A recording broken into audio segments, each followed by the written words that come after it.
जब मियां नवाज शरीफ की हुकूमत को खत्म किया गया, तबाही की बुनियाद उस वक्त रखी गई और 2018 से 22 तक 4 साल के अंदर जिस तरह कर्जों का भरमार किया गया इस मुल्क के अंदर, मैं कहता हूं उसकी कोई मिसाल नहीं मिलती पाकिस्तान की 76 साल तारीख के अंदर।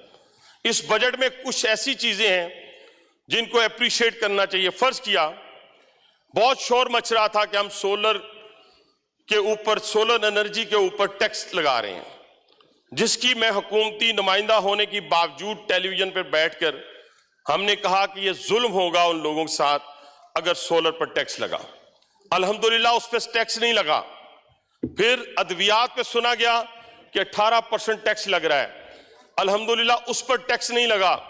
हमारी इंडस्ट्री जो है वो हम कह रहे हैं बाहर वाले के आकर यहां पे इन्वेस्ट करें, लेकिन वो इन्वेस्टमेंट तो दूर की बात है। हमारा इंडस्ट्रियलिस्ट खुद अपनी फैक्ट्रियां बंद कर रहा है, पैसा बाहर जा रहा है। ये वो हकायक हैं जिनको हमने सामने रखकर फिर उसका हल निकालना है। लेकिन इलेक्ट्रिसिटी पे जो प्राइम मिनिस्टर ने, मौजूदा वजीर आजम ने जो इस वक्त छूट दी है इंडस्ट्री के लिए 11 रुपए पर यूनिट, इससे इंडस्ट्री को सांस लेने में काफी हद तक जो कहते हैं फाका होगा।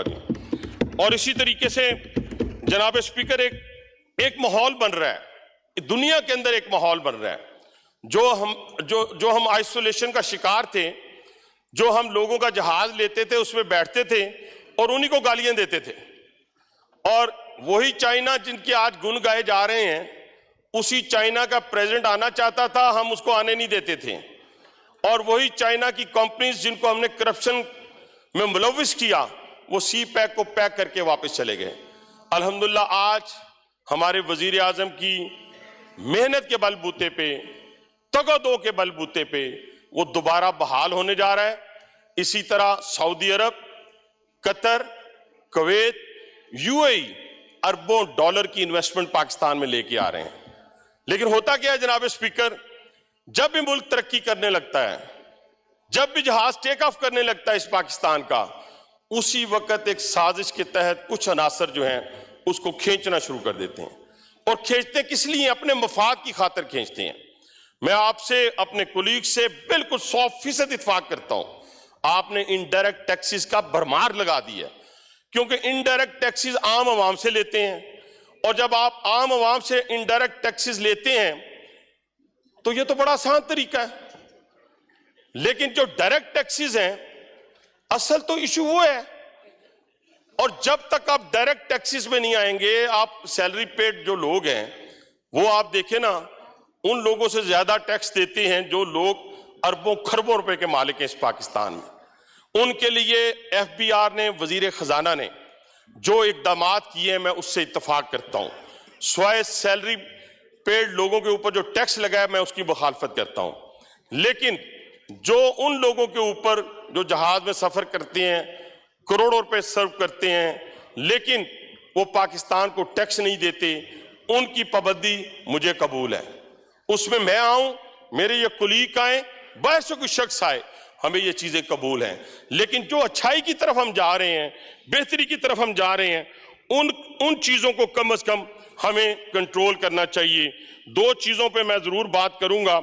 इंशाल्लाह हमें उम्मीद है अल्लाह के यहां कि इस पाकिस्तान में अरबों डॉलर की इन्वेस्टमेंट जो है वो अल्लाह ने चाहा तो 1 साल के अंदर अंदर जो है वो यहां पे आएगी और पाकिस्तान तामीर और तरक्की की तरफ बढ़ेगा। लेकिन एक पॉइंट, ये जो आईपीपी वाला मसला है, मेरे पास ये नाम है जनाबे स्पीकर, मैं नाम पढ़ता हूं। एक तो सच बोलते हुए हम शर्मा जाते हैं, या हमारे इंटरेस्ट होते हैं या मफादात होते हैं। ये बंद पड़े हैं, हम इनको अरबों रुपए दे रहे हैं, मुल्क में फाइनेंशियल इमरजेंसी है, इन्होंने खरबों कमा लिए हैं पाकिस्तान से, इन्होंने स्पीकर साहब खरबों कमा लिए हैं। ये निशात वाले को पावर लिमिटेड है, एक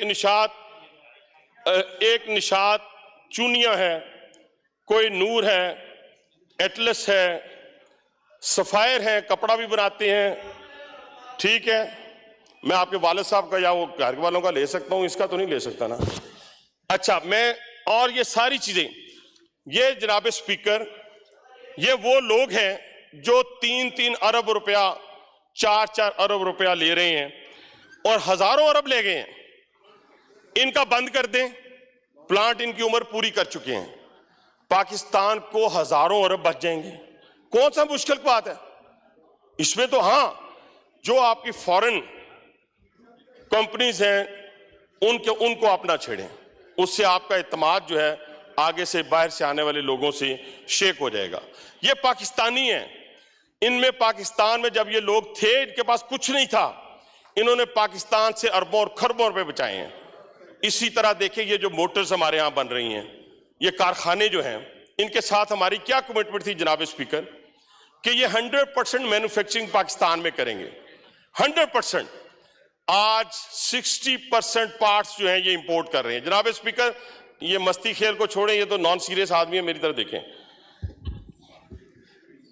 मैं अर्ज कर रहा था कि 60% पार्ट्स जो है इंपोर्ट किए जा रहे हैं। इन्होंने 100% यहां पे मैन्युफैक्चरिंग करनी थी। अपना जरिए मुबादला देखे किस सूरत में जा रहा है। 10% इन्होंने एक्सपोर्ट करना था। अब हम इन पे हाथ ना डालें तो हम डाल किस पे रहे हैं? जो 50,000 की सैलरी ले रहा है, जो 1 लाख रुपए की सैलरी ले रहा है, जो 2 लाख रुपए की सैलरी ले रहा है, हम उसके टैक्सेस में इजाफा किए जा रहे हैं। हमें इन लोगों की तरफ देखना होगा, इनको पकड़ना होगा, ताकि हम जाकर हम कामयाबी हासिल कर सके, इस मुल्क को बचा सके। मुल्क को बचाना है, हमने IPPs को नहीं बचाना, हमने सरमायादार को नहीं बचाना, हमने अपनी गरीब आवाम को बचाना है। जनाब स्पीकर, मैं छोटी सी आपको एक कंपैरिजन देना चाहता हूं। अब आप कैसे दुनिया का मुकाबला करेंगे? जनाब स्पीकर, हमारी जो है 31 अरब डॉलर की एक्सपोर्ट है, 31 अरब डॉलर की। इंडिया की 784 अरब डॉलर की। वियतनाम जो 20 साल पहले जब मैं वहां गया, जरा सुनिएगा, तो मैं वो साइकिल रिक्शे पे बैठा था जनाब, और उसको जब खींच रहा था बंदा, और उसके साथ कौन कौन भाग रहा था, मैं यहां बयान नहीं करना चाहता। बहुत ही ऐसी बात है कि मैं शर्म से मैं वो कर नहीं सकता। लेकिन आज उसी वियतनाम की जो एक्सपोर्ट है वो 478 अरब डॉलर है। 60 अरब डॉलर वो बांग्लादेश जो हमसे आजाद हुआ, 60 अरब डॉलर पे वो पहुंच गया है। मलेशिया 478 डॉलर पे पहुंच गया है, अरब डॉलर पे पहुंच गया है। कहने से मुराद है, जब तक हम अपनी एक्सपोर्ट को नहीं बढ़ाएंगे, अपने कारखानेदार को इत्मीनान नहीं देंगे, बाहर वाले इन्वेस्टर में उतनी अट्रैक्शन पैदा नहीं होगी। तो ये कंपैरिजन पेश करना भी मैं इसलिए चाहता था कि ताकि हम अपनी एक्सपोर्ट की तरफ जो है वो ध्यान दें। आ जाए जनाब स्पीकर इस बात के ऊपर कि माशाल्लाह इस मुल्क के अंदर एक ऐसी फोर्स भी पैदा हुई, सियासी फोर्स पैदा हुई, जिसने ओए तोए बदतमीजी का कल्चर जो है वो मुतारफ करवाया। इसके अलावा इसी असेंबली में 2002 में भी हम थे, इसी असेंबली में 2008 में भी हम थे। यकीन माने अपोजिशन भी होती थी, हुकूमत भी होती थी, और उस वक्त तो MQM का अपने पूरी जोर और ताकत के साथ कराची में भी मौजूद थी, पाकिस्तान में भी मौजूद थी। तकारीर सख्त होती थी, टेलीविजन के मनाजरे होते थे। कराची गए तो मुझे याद है हैदर अब्बास रिजवी ने मुझे कहा 5 फुट 8 इंच की बोरी लाऊं या भाभी के हाथ की बनी हुई हलीम खाएगा। मैंने कहा मुझे 5 फुट 8 इंच की बोरी नहीं चाहिए, मुझे हलीम खिला दें। ये सारी वफादारियां कब खत्म हो गई? ये 2013 में। जनाब स्पीकर, 2013 में हमारी सियासी अखलाकी इक़दार को इस तरह गिरावट हुई कि शायद पाकिस्तान की उस वक्त तक की 70 साल या 74 साल तारीख में नहीं हुई थी।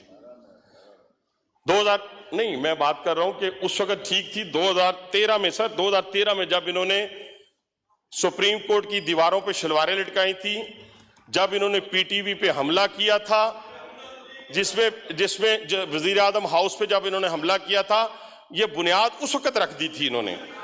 तो कहने से मुराद ये है सर। शुक्रिया। अच्छा, अभी टाइम अप हो गया। शाह साहब इस तरह तो ना करें। अब आप मेरे दोस्त भी हैं, कुलीग रहे 2002 में। अभी जब मेरा भाई बोल रहा था, मैं नहीं कहता आपको, मैं बाइस नहीं कहूंगा, आप मेरे लिए काबिल एहतराम है।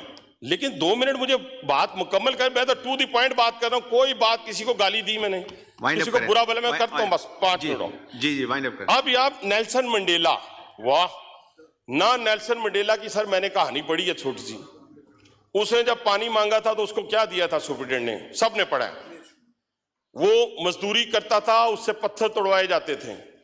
वाह हमारा नेल्सन मंडेला 90 फुट के घर में रहता है, ट्रेडमिल, देसी मुर्गी, देसी घी, हर चीज दुनिया की मुयस्सर है, तो नेल्सन मंडेला बनना है। इस तरह नेल्सन मंडेला नहीं बना जाता, इस तरह नहीं नेल्सन मंडेला बना जाता।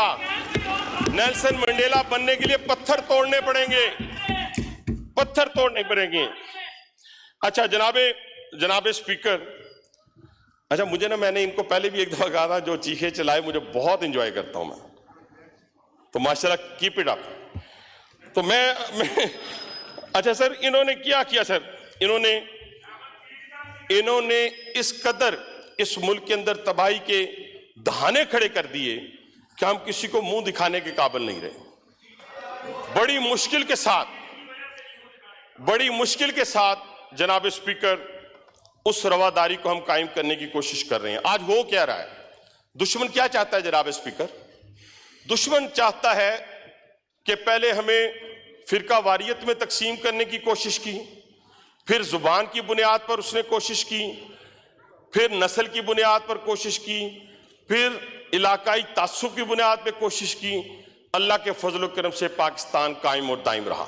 अब क्या है, अब एक इंस्टीट्यूशन आंख में खटकता है दुश्मन की।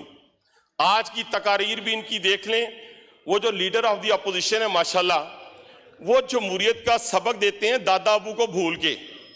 भी दादा अबू को तो नहीं भूलना ना हमने, जिन्होंने डिक्टेटरशिप की बुनियाद रखी इस पाकिस्तान के अंदर। तो खुदा के लिए थोड़ी सी हमें शर्म होनी चाहिए कि हम जब कोई बात कर रहे हैं तो उसके पास से भी ना गुजरें, फिर उसको करें। तो दादा अबू ने इस मुल्क की तबाही और बर्बादी, फातिमा जिन्ना के खिलाफ इलेक्शन लड़ना, उनके ऊपर तोहमतें लगाना, आज क्या हो रहा है? आज दादा अबू का पोता हमें क्या सिखा रहा है? जमहूरियत का सबक सिखा रहा है। भाईजान जमहूरियत का सबक आपसे इसलिए नहीं मिल रहा कि हम समझते हैं कि इस पाकिस्तान में जमहूरियत का नाम जिन लोगों ने रोशन किया उन्होंने फांसियां ली हैं, वो दहशतगर्दी में मारे गए हैं, वो जिला वतन हुए हैं, जिसकी बेटी को उसके सामने गिरफ्तार किया गया। मैं मिसालें ये आज देते हैं, बड़ी मिसालें देते हैं। और भाईजान आपने बड़ी मिसालें दी, आपको हुआ क्या है? आप उंगली कटा के शहीदों में नाम लिखवाना चाहते हैं? नहीं, मियां नवाज शरीफ के 3 मुकदमात में, जिसमें 2 में सजा हुई, 2 में सजा हुई, 1 में बरी हुए, ये मैं पहले की बातें कर रहा हूं।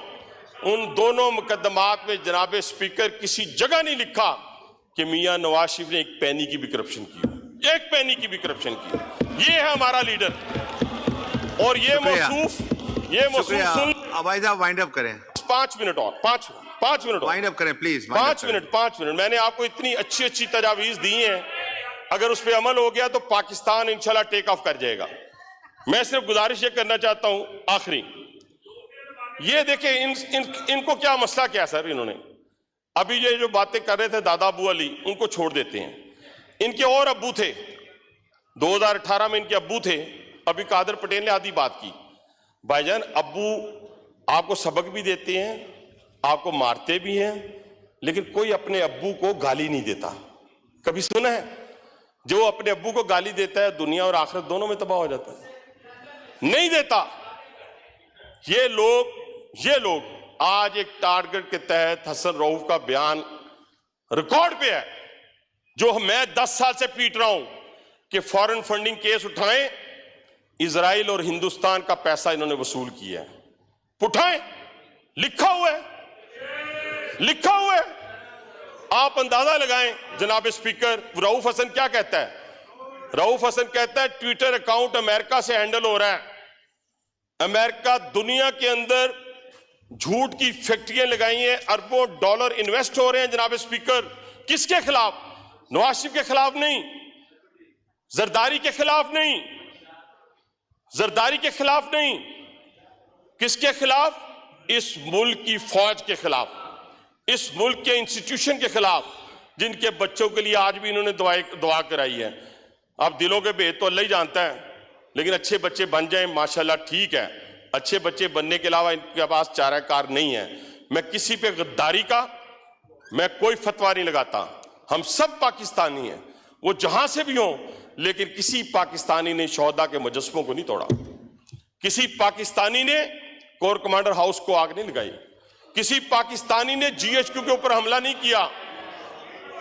किसी पाकिस्तानी ने, सुनते जाइएगा स्पीकर साहब, मैं आप ही की मिसाल देता हूं, आपकी पार्टी की मिसाल दे देता हूं।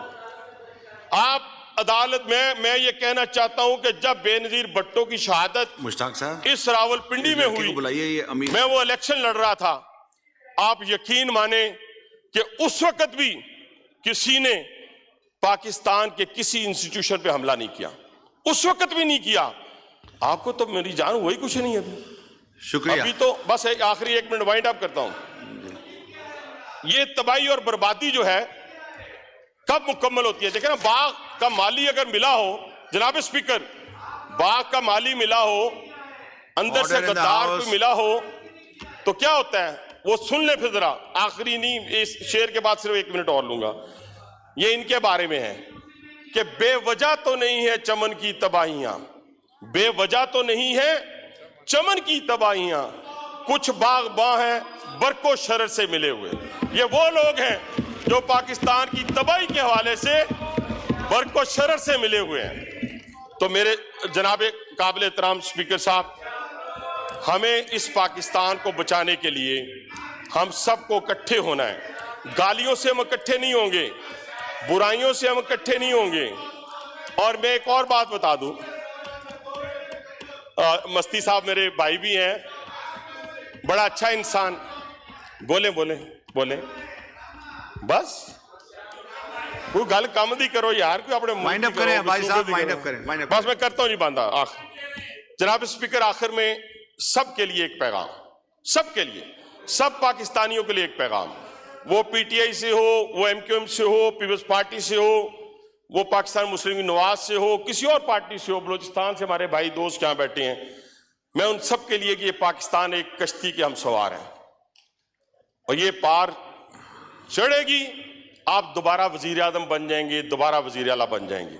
खुदा न खास्ता अगर आपने अपने इंस्टीट्यूशंस पे हमलावर होते रहे, इस पार्लियामेंट पे हमलावर होते रहे, जजेस पर हमलावर होते रहे, आप फौज पे हमलावर होते रहे, तो फिर आप ये ज़हन में रखिएगा, शायद मेरे मुंह में खाक कि हमारा नाम लेवा भी कोई ना हो। शुक्रिया। तो आखिर में बस इतनी बात से फिर दोबारा खत्म करता हूं जनाब स्पीकर, कि हमें पाकिस्तानी दिल से बनना है। मैं दिल के अंदर झांक नहीं रहा किसी के भी।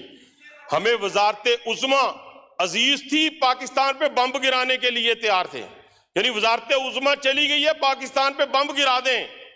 वजारते उज़्मा चली गई है, मैं गिरफ्तार हो गया हूं, तो क्या करो, फिर दोबारा आग लगा देना। जनाब स्पीकर, 4 दिन पहले, इलेक्शन से 4 दिन पहले मेरी गिरफ्तारी होती है। 4 दिन पहले, 4 दिन पहले, खुदा की कसम, जिस मां ने शेरों की तरह पैदा किया था, उस वीडियो को निकालें। हमने ना किसी को गाली निकालने दी और ना ही हमने किसी को बुरा भला कहने दिया। तो वो जो आज जेल में बैठे ना, वो कहता था 25 साल क्यों हुई है, फांसी क्यों नहीं हुई। हम कभी नहीं कहेंगे कि तूने जेल के कपड़े पहने हैं कि नहीं पहने। हमें तो जेल के कपड़ों पे भी तस्वीर बनवाकर मंगवाएंगे अपने दिल की। ठहर है ना, कल किसी पे भी आ सकता है ये वक्त। इस जेन में रखें, जेन में रखें। तस्वीरें मंगवाई जाती थी कि कैदी कपड़े पहनाएं। मैं कल सुप्रीटेंडेंट जेल से कहने लगा था, लेकिन मैंने कहा अगर मैं कहूंगा मेरे में और उसमें फर्क क्या रह जाएगा। जाओ जेल के कपड़ों के बाद, जाए ट्रेडमिल के साथ, जाए कूलर के साथ, जाए 90 फुट के घर के साथ रहे। लेकिन मैं उन अदालतों से भी मोतबाना गुजारिश है कि जब हमारी बारी आती थी तो सर में दर्द हो जाता था। खुदा के लिए, यहां तो 43 बेलें, 43 बेलें एक दिन में ली गई हैं। 43 बेलें जनाब स्पीकर, 43 बेलें एक दिन में ली गई हैं। हमारी गुजारिश यही है कि इन लोगों को 9 मई के जो मुल्जमान हैं उनको कैफरे किरदार तक पहुंचाया जाए और उनके जो मास्टरमाइंड हैं वो बाहर फिर रहे हैं, एक दो अंदर है, बाकी बाहर फिर रहे हैं। अगर आपने उन मास्टरमाइंड्स को अंदर नहीं करना, सजा नहीं देनी, प्रोसिक्यूशन नहीं करनी, तो फिर जो अंदर बच्चे हैं जिनके ज़हनों को इन्होंने परगंदा किया, 1.5 साल लगाकर मीर जाफर, मीर सादक और गंदे गंदे अल्फाज से नवाजा, फिर उनको भी छोड़ दें। मैं तो यही कहूंगा, वरना फिर इनको सजा दें ताकि कोई जुर्रत ना करे इस पाकिस्तान की तरफ मैली आंख निकाल देखने की। किस जहाज को आग लगाई, किस जहाज को आग लगाई जिसने मिनटों में सेकंडों में हिंदुस्तान के 8 जहाज गिरा दिए, उसको इन्होंने आग लगाई। कर्नल शेर खान के मुजस्मे को इन्होंने तोड़ा। तो मैं जनाब स्पीकर, मेरा ख्याल है कि इंशाअल्लाह आखिरी नारे के साथ कि पाकिस्तान पाकिस्तान पाकिस्तान